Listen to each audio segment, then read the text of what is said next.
আজকে দিনটা খুব স্পেশাল ছিল, কারণ আজকে একজনের আইবুড়ো ভাত ছিল।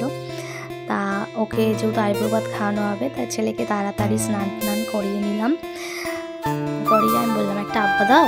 ও সুন্দর করে আব্বা দেয়। তারপর দুজনে মিলে একটু গল্প করলাম। গল্প করার পর আমি ওর খাবারটা রেডি করতে গেলাম। ওর একটু কাশি হয়েছে বলে ওকে ভাত একটু পেস্ট করে খাওয়াচ্ছি, না হলে ওর খেতে অসুবিধা হচ্ছে। তা ওর কাকার কাছে পাঠিয়ে দিয়ে আমি ভাত রেডি করে তারপরে ওকে নিয়ে আসলাম। নিয়ে এসে ওকে ভাত খাইয়ে দিলাম।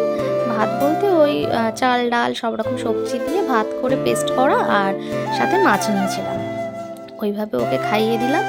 খাইয়ে দাইয়ে তারপরে ও খেতেও চাইছিল না, তাও ওকে একটু ধরে বেঁধে খাওয়ালাম ফোন দেখিয়ে, যাতে একটু তো পেটে কিছু পড়ুক, না হলে তো শরীর খারাপ করবে, যার জন্য একটু খাওয়ালাম।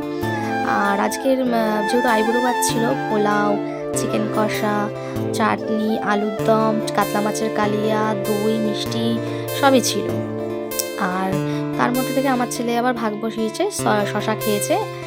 আর বললাম যে আইবুড়ো ভাত ছিল, এই যে ওরই আইবুড়ো ভাত ছিল, ওটা আমাদের পাড়ারই এক বোন পূজা, ওই দিন আবার ওর বার্থডেও ছিল। আর ওর বিয়েটা খুব একটা ভালো দিনে পড়েছে, যেটা হচ্ছে আমারই বিয়ের ডেট ছিল, ওর জন্য খুব ভালো, বেশ আনন্দ হচ্ছে। আর তারপর একটু ইকো পার্কে গেছিলাম, একজন বাচ্চাকে চালাতে দেখে আমার ছেলে উঠবেই ওটাতে। তা তার মা আবার ওকে নিয়ে একটু ঘুরিয়ে দিল।